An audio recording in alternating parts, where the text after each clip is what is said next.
La complexité des relations familiales dans la vieillesse est un sujet qui touche profondément le cœur de nombreux parents âgés, surtout lorsqu'il s'agit de décider s'ils doivent ou non vivre avec leurs enfants après la retraite. Ce dilemme, qui peut sembler simple à première vue, est rempli de nuances émotionnelles et pratiques qui affectent à la fois les parents et les enfants.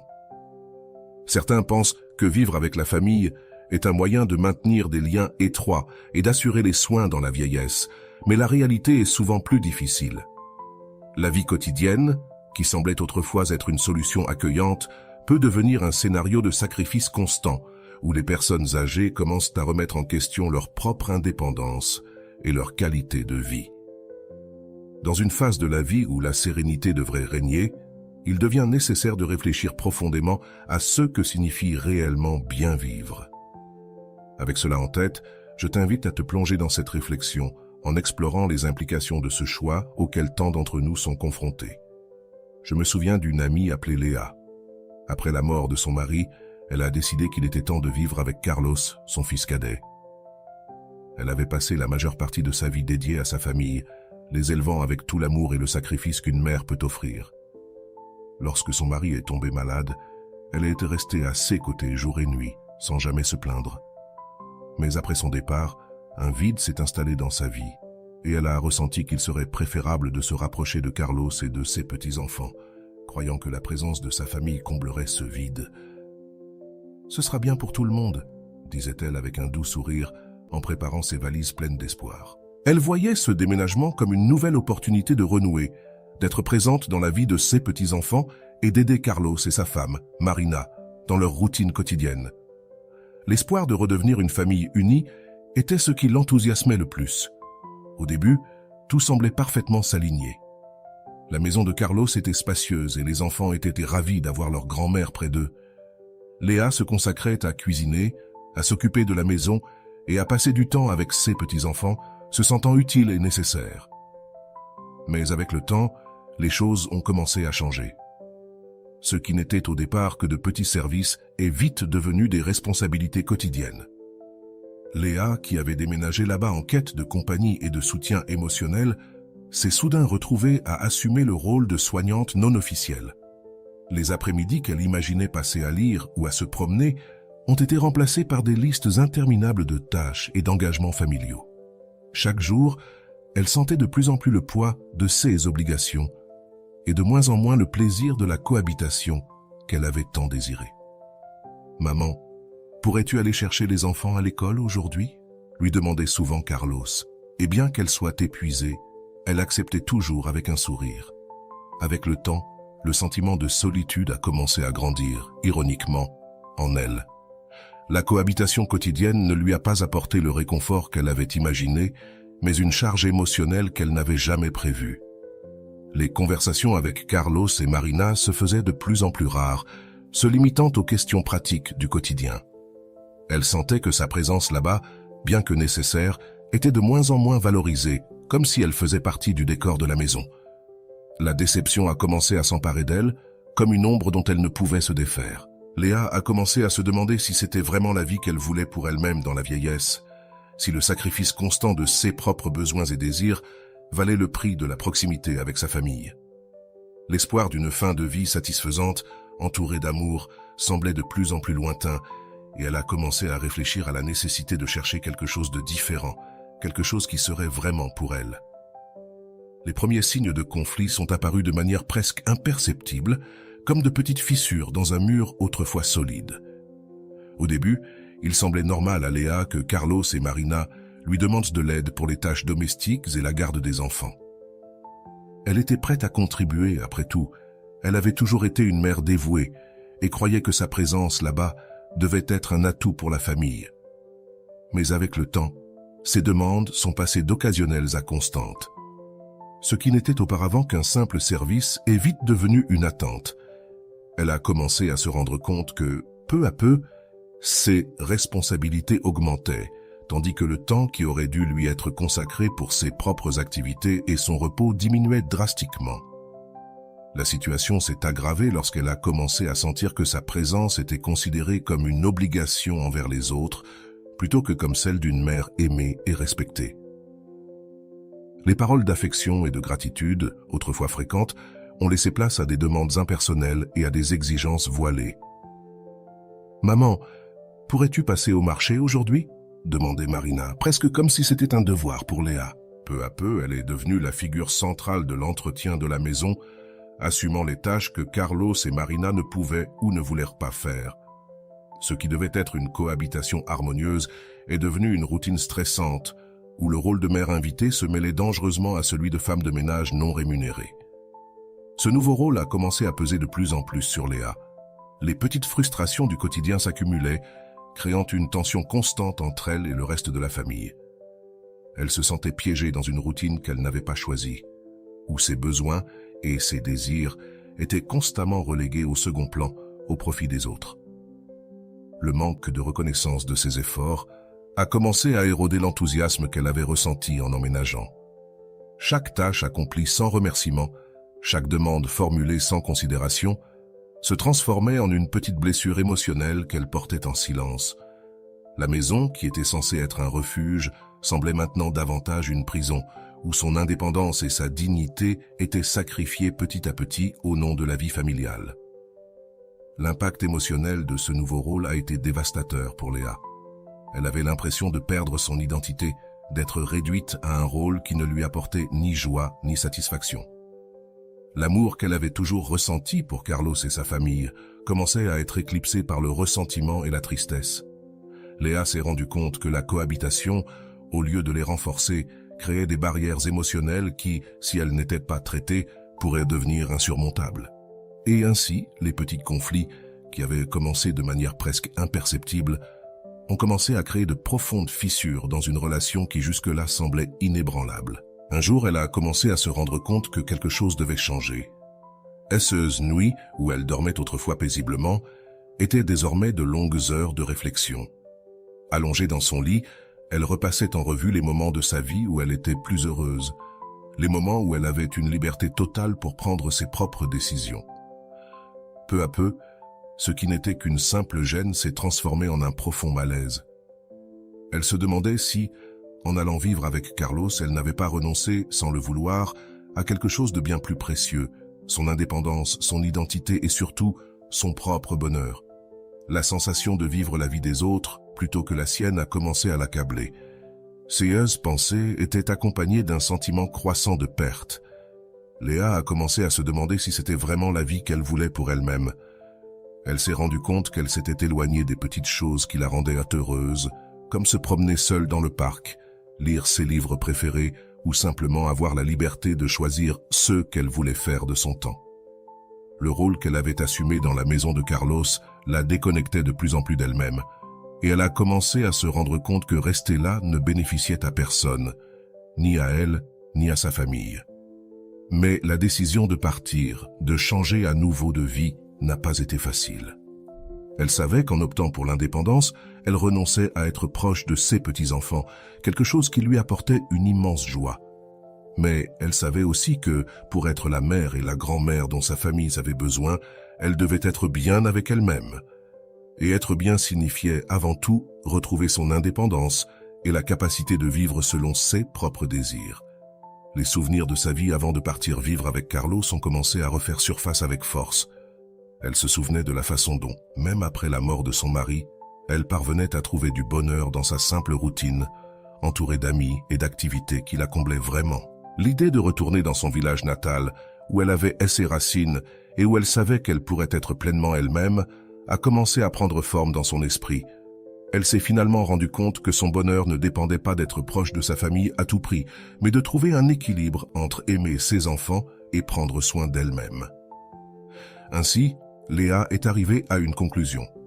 Pour préserver sa dignité, sa santé mentale et son bonheur, elle devait prendre une décision courageuse. Elle savait que ce ne serait pas facile de l'annoncer à Carlos et à sa famille, mais elle savait aussi que c'était la seule façon de reprendre le contrôle de sa vie. Elle ne voulait plus être seulement une présence silencieuse dans la maison de son fils. Elle voulait être maîtresse de son propre destin, même si cela signifiait faire face à nouveau à l'inconnu. Et avec cette pensée, elle a commencé à planifier les prochaines étapes de son voyage, consciente que le vrai bonheur ne serait possible que si elle avait le courage de choisir ce qui était le mieux pour elle. Décidée à reprendre les rênes de sa vie, un jour, elle a rassemblé tout le courage qu'elle avait pour annoncer sa décision à sa famille. Ce matin-là, alors que le café était encore chaud sur la table, elle appela Carlos et Marina pour discuter. Son cœur battait fort, mais les mots lui sont venus avec un calme surprenant. « J'ai beaucoup réfléchi ces derniers temps », commença-t-elle en regardant Carlos dans les yeux. « Il est temps pour moi de suivre mon propre chemin. Je sens que j'ai besoin de retourner chez moi, à ma vie, où je pourrais retrouver la paix et l'indépendance que j'ai perdues. » Le silence qui suivit sembla durer une éternité. Carlos et Marina échangèrent des regards de surprise et d'inquiétude. « Mais maman, es-tu sûre? Les enfants vont beaucoup te manquer, » dit Carlos, essayant d'assimiler ce qu'il venait d'entendre. Léa respira profondément, consciente de la difficulté de la conversation, mais aussi du fait qu'elle faisait ce qui était nécessaire pour son propre bien-être. « J'aime mes petits-enfants, Carlos, et je serai toujours là quand vous aurez besoin de moi. Mais j'ai besoin de plus. J'ai besoin de redécouvrir qui je suis et de faire les choses qui me rendent heureuse. Si je ne le fais pas maintenant, je crains de me perdre pour toujours. » Marina, qui était restée silencieuse jusque-là, acquiesça lentement, réalisant la profondeur de ce que Léa disait. « Tu vas beaucoup nous manquer, mais nous voulons que tu sois heureuse. Et si cela signifie retourner chez toi, alors c'est ce que tu dois faire. » Ces mots de soutien furent un soulagement immédiat pour Léa, qui se sentit enfin comprise. Le jour où elle retourna dans sa ville natale fut rempli d'émotions contradictoires. Alors qu'elle emballait ses affaires et se préparait à partir, un mélange de tristesse et d'excitation l'envahit. Quitter la maison de Carlos était douloureux, mais en même temps, l'idée de retourner chez elle, où elle pourrait vivre à sa manière, la remplissait de nouveaux espoirs. Lorsqu'elle arriva à destination, le poids sur ses épaules semblait s'être évaporé. Lorsqu'elle ouvrit la porte de sa maison ancienne, elle fut accueillie par un silence réconfortant, différent de celui qu'elle avait ressenti dans la maison de son fils. C'était son espace, son refuge, et la sensation de liberté qui l'envahit fut presque indescriptible.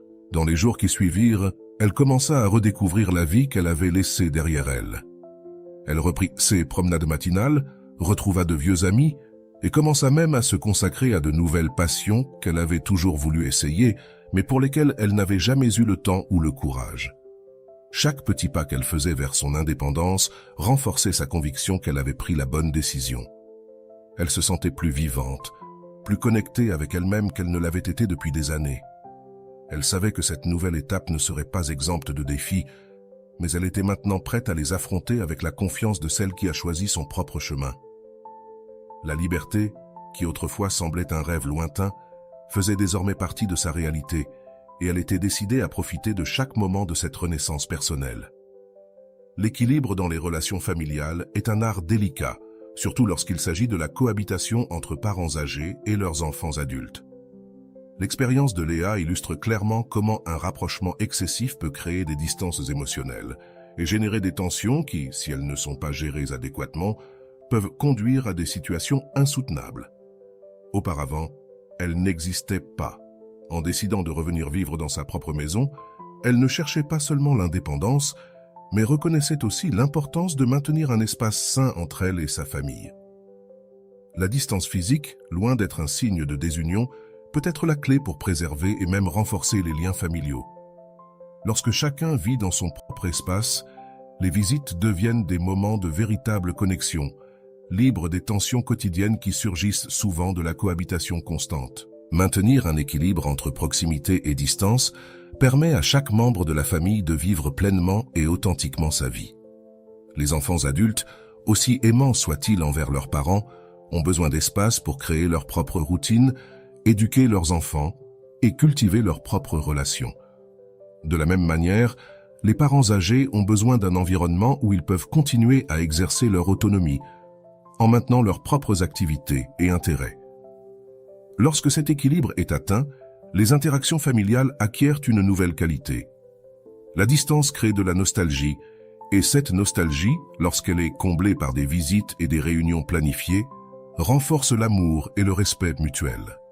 De plus, L'indépendance de chaque personne permet que les rencontres soient marquées par des choix conscients, plutôt que par des obligations imposées. Lorsque Léa rend maintenant visite à Carlos et à sa famille, ces visites sont pleines de moments de joie authentique et de respect mutuel. Léa sait qu'elle est là parce qu'elle a choisi d'y être, et sa famille l'accueille à bras ouverts, sachant que sa présence est un cadeau et non une attente. Ce nouveau format de relation, où l'équilibre est valorisé, fait que chaque moment passé ensemble est significatif et spécial, nourrissant ainsi les liens familiaux de manière saine. L'équilibre dans les relations familiales favorise une cohabitation harmonieuse, où tous les participants ont l'opportunité de grandir et de se développer individuellement. Il permet aux parents de préserver leur dignité et leur indépendance dans la vieillesse, tandis que les enfants apprennent à apprécier le temps et l'espace partagés avec une nouvelle perspective. Léa a découvert qu'en préservant sa propre vie, elle protégeait non seulement sa santé mentale et émotionnelle, mais qu'elle revitalisait également la relation avec son fils et ses petits-enfants. Cet équilibre, bien que souvent difficile à atteindre, est fondamental pour le bien-être de tous et pour la continuité de relations familiales saines et heureuses. Le sacrifice constant, lorsqu'il est pratiqué à l'excès, peut devenir un piège dangereux, en particulier pour les parents âgés qui, dans leur désir de protéger et de soutenir leurs enfants, finissent par négliger leurs propres besoins et désirs. Léa, dans son désir d'aider Carlos et sa famille, en est arrivée à un point où elle a renoncé à tout, ce qui la rendait heureuse. Elle croyait qu'en sacrifiant ses désirs, elle remplissait son rôle de mère, mais elle s'est vite rendue compte que ce chemin ne la conduisait qu'à un état de profonde insatisfaction et de perte d'identité.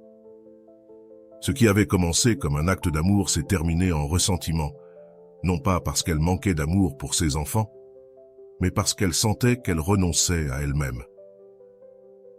Lorsque les parents se consacrent entièrement aux besoins de leurs enfants, en ignorant leurs propres désirs, ils risquent de s'éloigner de ce qui les rend uniques et heureux.